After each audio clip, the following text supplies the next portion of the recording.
ان الانسان خلق ہلوعا، اللہ تعالیٰ فرماتے ہیں انسان جل باز ہے. اذا مسہ الشر جزوعا، جب اس کو کوئی مصیبت پہنچتی ہے تو جزا فضا شروع کر دیتا ہے، صبر سے کام نہیں لیتا. وَإِذَا مَسَّهُ الْخَيْرُ مَنُوعًا، اور جب اس کو کوئی پیسہ میسا ملتا ہے، دولت آتی ہے اس کے پاس، تو کنجوس بن جاتا ہے، اس پہ سانپ بن کے بیٹھ جاتا ہے. کئی ہفتوں سے اسی آیت پر درس چل رہا ہے کہ جلد بازی کا مطلب کیا ہے. جلد بازی کا مطلب یہ ہے، اس پر میں نے کئی دفعہ بیان کیا نا پورا، کہ ہمارے سارے فیصلے اکثر جلد بازی میں ہوتے ہیں. نبی صلی اللہ علیہ وسلم کو دو صفات بہت پسند تھیں، الحلم برداشت، اور سوچ سمجھ کے فیصلے کرنا.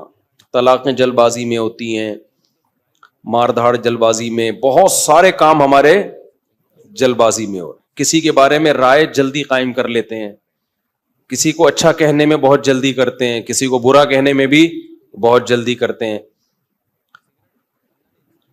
تو اسی طرح جو شخص بھی جس کی دل میں کوئی خواہش پیدا ہوئی، اس خواہش کو فوراً پوری کرنے کی کوشش کرنا، یہ بھی کیا ہے؟ جلد بازی. آپ سوچ تو لو بھائی، یہ خواہش پوری کرنے سے آپ کو فائدہ ہوگا، نقصان ہوگا، کہیں لت تو نہیں پڑ جائے گی آپ کو؟ نشہ ہے، دل چاہتا ہے، لوگ کر لیتے ہیں بھائی، اس سے تو آپ تباہ و برباد ہوتے چلے جاؤ گے. تو جو خواہشات کا غلام ہوتا ہے وہ جلد باز ہوتا ہے، اور جو مستقبل سامنے رکھ کے زندگی گزارتے ہیں ان کی طبیعت میں جلد بازی نہیں ہوتی، ہمیشہ وہ کامیاب ہوتے ہیں. تو یہاں بھی اللہ نے کیا فرمایا کہ جلد بازی کی ایک مثال اللہ نے بیان کی ہے. وہ مثال یہ ہے، اذا مسہ الشر جزوعا، جب کوئی مصیبت پہنچتی ہے نا، ہونا یہ چاہیے مصیبت میں انسان کا دل کرتا ہے ہلڑ بازی کا، ہاں ہو چیخو پکار، ادھر ادھر ڈپریشن ہوتی ہے اس کو. تو جو دل کر رہا ہے وہ آپ کرنا شروع کر دو، اس پہ کنٹرول نہ کرو کہ بھئی اس کا کوئی فائدہ ہوگا یا نہیں ہوگا. ایسا تو نہیں کہ میرے اس ری ایکشن سے فائدے کے بجائے الٹا اور زیادہ نقصان ہو جائے. تو اللہ کہتے ہیں جلد باز آدمی کیا کرتا ہے، وہ یہ نہیں دیکھتا، وہ بس اپنی خواہش کو پوری کرنے میں لگا ہوتا ہے. غم پہنچا ہے تو اس غم کو ہلکا کرنے کے لیے جو مرضی اسے کرنا پڑے وہ کر گزرتا ہے.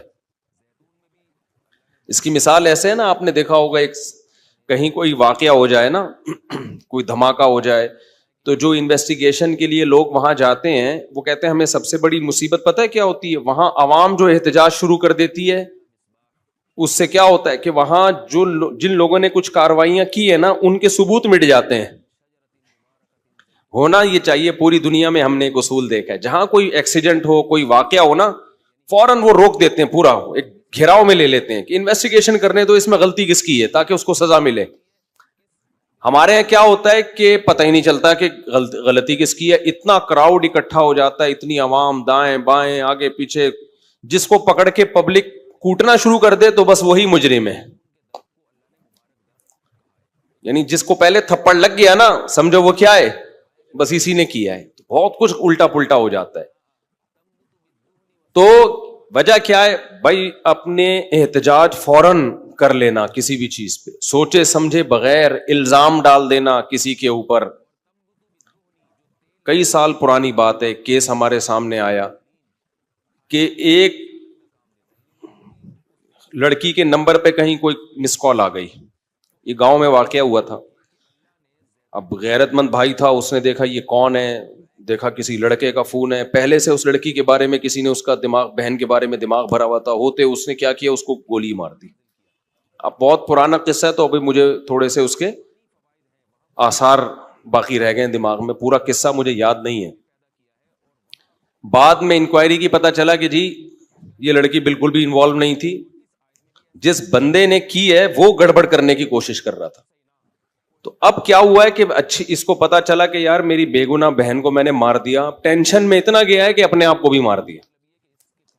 پہلے ایک جرم کیا، ٹینشن سے انکوائری پوری کی نہیں ہے، بھائی پہلے غور تو کر لو, تجزیہ کر لو, کوئی بھاگی تو نہیں جا رہی, دیکھ لو. اور اگر مس کال آئی بھی ہے, کوئی آپس کا ریلیشن بھی ہے, تو اس کا یہ مطلب تو نہیں ہے نا کہ گولی سے ہی اڑا دو. اس کی اسباب پہ غور کرو, اس کی وجوہات پہ غور کرو. پہلے جلد بازی میں ایک کام کیا, ایک بے گناہ کو قتل کیا, اب جلد بازی میں ایک اور گناہ کر لیا, اپنے آپ کو بھی مار دیا. تو ہمیشہ جلد بازی میں انسان سے غلط کام ہوتے ہیں, ٹھیک کام نہیں ہوتے. کتنی بڑی سے بڑی ٹینشن ہونا, ٹائم سب سے بہترین مرہم ہے, یہ خوب یاد رکھو. جب میرے پاس کوئی پریشان آدمی آتا ہے نا, جس کو کوئی بہت بڑا غم پہنچا ہو اور اس کی حالت خراب ہو رہی ہو, میں اسے ایک بات لازمی کہتا ہوں کہ وقت سے بہترین مرہم دنیا میں کوئی نہیں. یہ ٹائم گزار لو, اس ٹائم کو کیا کرو, گزارو بس. جیسے جیسے ٹائم گزرے گا نا, حالات اپنے آپ کو خود ہی ایڈجسٹ کرتے چلے جائیں گے. اللہ نے انسان کے باڈی میں ایسی ایک لچک رکھی ہے. میں نے ایک ڈاکٹر صاحب سے پوچھا, ڈاکٹر صاحب اب پین کلر ایجاد ہو گیا ہے, درد ہوتا ہے, لوگ ٹیکا لگاتے ہیں, پہلے زمانے میں کیا ہوتا تھا؟ داڑھ کے درد کی تکلیف کتنی زیادہ ہوتی ہے نا, داڑھ کا درد ہو رہا ہو, اب تو پین کلر کھا لیتے ہیں لوگ. تو کیا کرتے تھے, 2-4 دن کے بعد تو مرنے لگتے ہوں گے. انہوں نے کہا اللہ نے ایسا سسٹم بنایا ہے, پین جب زیادہ عرصہ چلتا ہے نا باڈی, یا تو وہ خود ہی باڈی اس کو کم کر دیتی ہے, یا وہ فیل ہونا کم ہو جاتا ہے.